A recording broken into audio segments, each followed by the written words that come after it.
sea A el conjunto de las funciones continuas reales de variable real, que se representa de esta forma.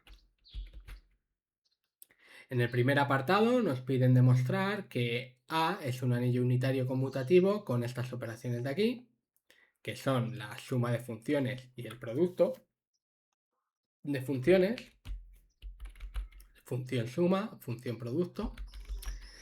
Y en el apartado 2, determinar quiénes son las unidades de este anillo.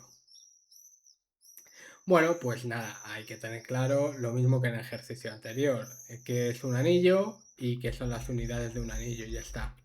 Teniendo claras estas dos cositas, el ejercicio es muy fácil.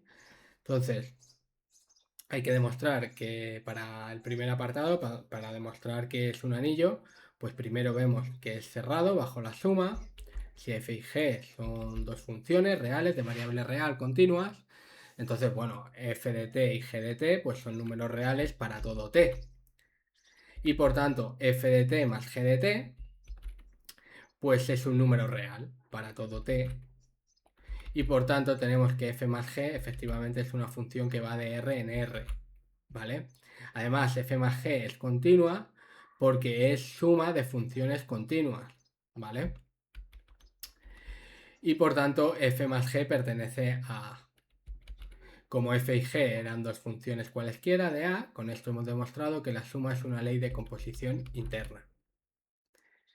Luego, cerradura del producto, pues del mismo modo, ¿vale? No he decidido no hacerlo para ahorrar un poquito de espacio, pero es que es lo mismo, simplemente se sustituye el símbolo de suma por el de producto y nos sale que el producto también es una ley de composición interna en el anillo A.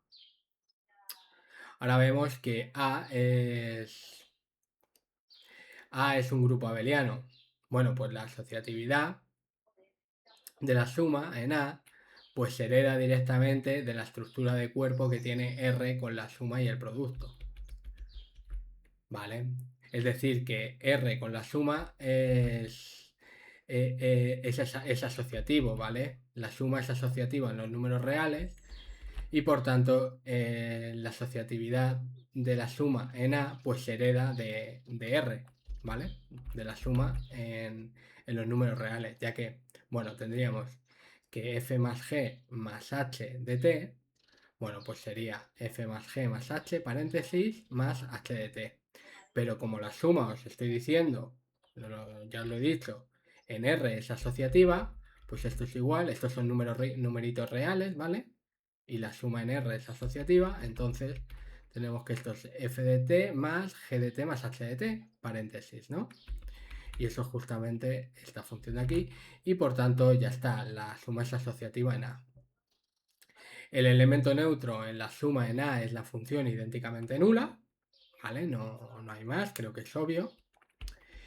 Además, toda función f de A tiene su función opuesta, que sería menos f, ¿vale? A lo mejor tendría que haber puesto aquí un paréntesis, pero bueno.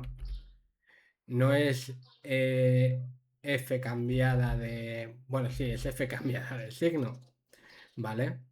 Pero no es la operación resta junto con la función f, ¿no? Esto en sí es todo un símbolo, ¿vale? Y simboliza la función opuesta de f.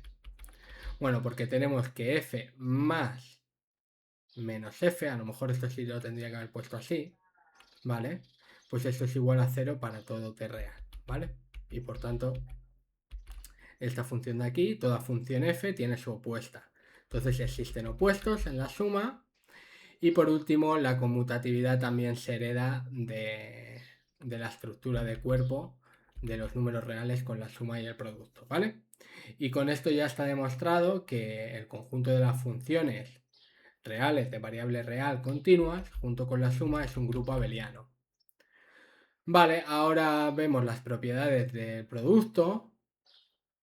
Bueno, pues tenemos que la asociatividad del producto en A también se hereda de la asociatividad del producto en los números reales. No lo he puesto, no he decidido no desglosarlo, porque bueno, porque es que ya son todo cosas obvias, ¿vale?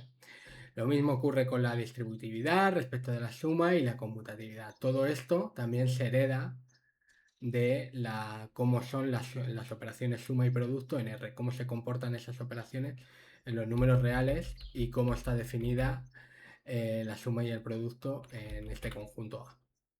Bueno, además el elemento neutro del producto en A es la función idénticamente 1 para todo t real, es decir, es esta función de aquí. Ese sería el elemento neutro en el producto. Por tanto, ya está, tenemos que esta estructura de aquí es un anillo unitario conmutativo, ¿vale?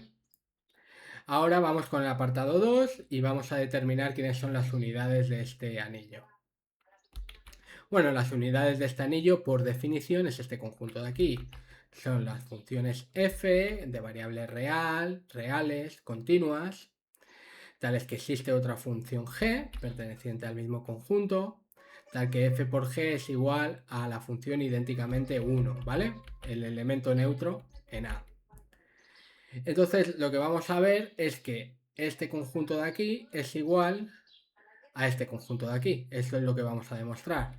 Es decir, es igual a las funciones f pertenecientes al anillo A, tales que no se anulan para ningún valor t real, ¿vale? Es decir, son las funciones reales de variable real continuas que nunca cruzan el eje de las x, ¿vale? El eje horizontal nunca lo cortan. Pues esas funciones son las que son invertibles o son unidades en este anillo. Entonces, bueno, graficando yo creo que sería más fácil. Por ejemplo, esta función de aquí, esta de aquí no es unidad, es continua, pero no es unidad porque está cortando al eje de las x, ¿vale? Otra función que si fuera unidad, pues por ejemplo 1 más i al cuadrado, que sería una parábola así, ¿vale? Que corta aquí en 1.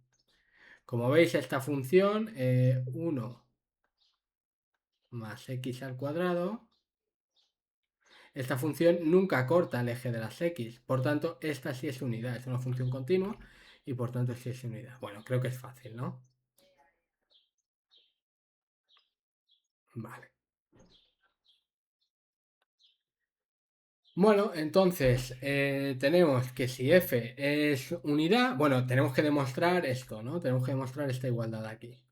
Por tanto, para demostrar que dos conjuntos son iguales, la estrategia que se sigue casi siempre es que la doble inclusión, ¿no? Que un conjunto está contenido en el otro y el otro está contenido en el uno, ¿no? Vale. Entonces, bueno, empezamos suponiendo que f pertenece a este conjunto de aquí, es decir, que f es una unidad del anillo A. Entonces, por definición, existe una función g, tal que g de t es igual a 1 entre f de t para todo t real, ¿vale? Ahora bien, esta función g es un valor real para todo t real, esto pertenece a R, ¿vale? Eso quiere decir que f de t nunca se anula, porque 1 entre 0 esto no pertenece a R, de hecho eso no existe, ¿no? Esto no pertenece a R, ¿no? Entonces, f de t tiene que ser distinto de 0 para todo t real, ¿vale?